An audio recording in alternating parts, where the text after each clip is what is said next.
কথা এই জায়গাটা জানার ইচ্ছে থাকা খাবে, যখনই জানার ইচ্ছে থাকবে তখনই কিন্তু জানিয়ে পাবেন। সেই জন্য জানার আগ্রহটা বাড়িয়ে নেওয়া খাবে, সেই ইতিহাস আমার জানা হবে, সেই ইতিহাসের কথাই কিন্তু আমরা খাওয়া দিচ্ছি। তো যাই হোক, ওই আলোচনা দীর্ঘায়িত না করো। বিষয়টা হচ্ছে এই চুক্তি অনুযায়ী ভারতবর্ষের সি ক্যাটাগরি রাজ্য হিসেবে যুক্ত হওয়ার পরে এই জায়গাটা বিভিন্নভাবে এক জায়গায় মনে করে মালদার ঢুকে দিলেন, মালদা ডিস্ট্রিক্ট, এদিকে উত্তর দিনাজপুর, একটা দিনাজপুর ছিল সেটা ভাগ করে উত্তর দিনাজপুর দক্ষিণ দিনাজপুর করলে, ওদিকে জলপাইগুড়ি আবার ভাগ করিয়া আলিপুর করলে, দুইটা ডিস্ট্রিক্ট করলে, আমার ওটা কুচবিহার এখন আলাদা করে এখন জেলা বানিয়ে দিলে, এদিকে না তোমার নিম্ন আসাম যেটা গোয়ালপাড়া ডিস্ট্রিক্ট চারটা ডিস্ট্রিক্ট করে দিয়া আসামের সাথে যুক্ত করে দিলে। আজকে আমার গ্রেটার কুচবিহার এরিয়া ছিন্ন ভিন্ন করে দিয়ে দিছে, কিছু অংশ পূর্ণিয়া যেটা বিহারের সাথে যুক্ত করে দিছে। এইরকম একটা পরিস্থিতি আজকে আমার এই মানুষগুলো আমার সচেতন করা খাবে। কারণ গণতন্ত্র দেশ, যে কোনো কিছু আদায় করিবারে গেলে গণতান্ত্রিক পদ্ধতিতে সংঘবদ্ধভাবে ঐক্যবদ্ধভাবে যদি আমরা লড়াই সংগ্রাম করি, আন্দোলন করি, সরকার করে দিতে বাধ্য। কারণ ভারতবর্ষের সংবিধানত অসম্ভব বলতে কিছু নাই, ইম্পসিবল বলতে কোনো ওয়ার্ড নাই, সবকিছুই পসিবল। কারণ ভারতবর্ষের সংবিধানত যা কিছু হয় মানুষের স্বার্থে, মানুষের প্রয়োজনে সরকার আইন তৈরি করতেও বাধ্য হয়, আইন বাতিল করতেও বাধ্য হয়। হয় কি হয় না? আমরা অনেকে জানি না, কিছুদিন আগে শুনে নাই কৃষি বিল পাস করলে, যেটা পরে কৃষি আইন বাতিল করতে বাধ্য হলে। কেন? কৃষকের আন্দোলনের ঠেলা প্রধানমন্ত্রী বাধ্য হয়েছে ওই কৃষি বিলটা বাতিল করতে।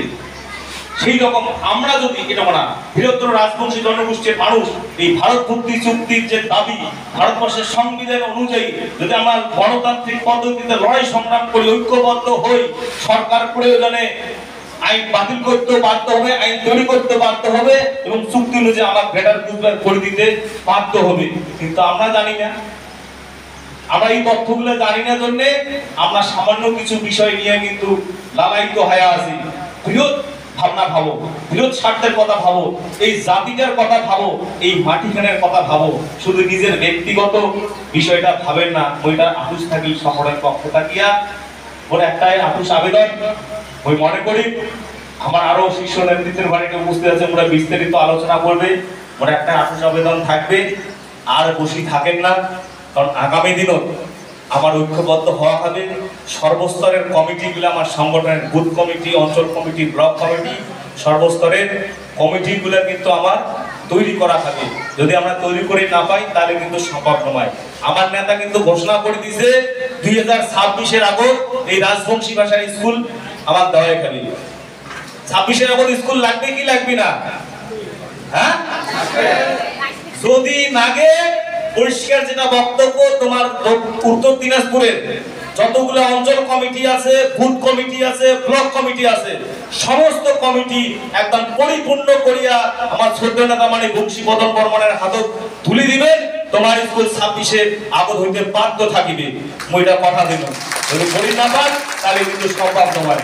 যাই হোক, একটা আবেদন থাকবে, সবাই মিলি জাতি, ধর্ম, বর্ণ, দলমত নির্বিশেষে সমস্ত কর্মীগুলা তোমরা সবাই হাতে হাত কাঁধে কাঁধ মিলিয়া সমস্ত দ্বিধা দ্বন্দ্ব ভুলিয়া সবাই মিলে লাগিয়ে পড়বে, যাতে উত্তর দিনাজপুর জেলা কমিটি, সর্বস্তরের কমিটি আমরা তৈরি করি পাই এবং শ্রদ্ধেয় জনতা মানে বংশীবদন বর্মনের হাত আমরা শক্ত করি পাই এবং আগামী দিনে যে আমার স্বপ্ন, যে আমার অধিকার, আমার রাজবংশী ভাষার স্কুল সমস্ত কিছুই জন্য আমরা আদায় করি পাই। এখানে আটুস আবেদন রাখিয়া করবেন নাই সবাকে মোর ভক্তি শ্রদ্ধা দণ্ডবোধ জানিয়া ওর আলোচনা শেষ করুক। যথা ধর্ম তথা জয়, গ্রেটার কুচবিহারের জয় হোক, শ্রদ্ধেয় নেতা মানে বংশীবদন বর্মনের জয় হোক।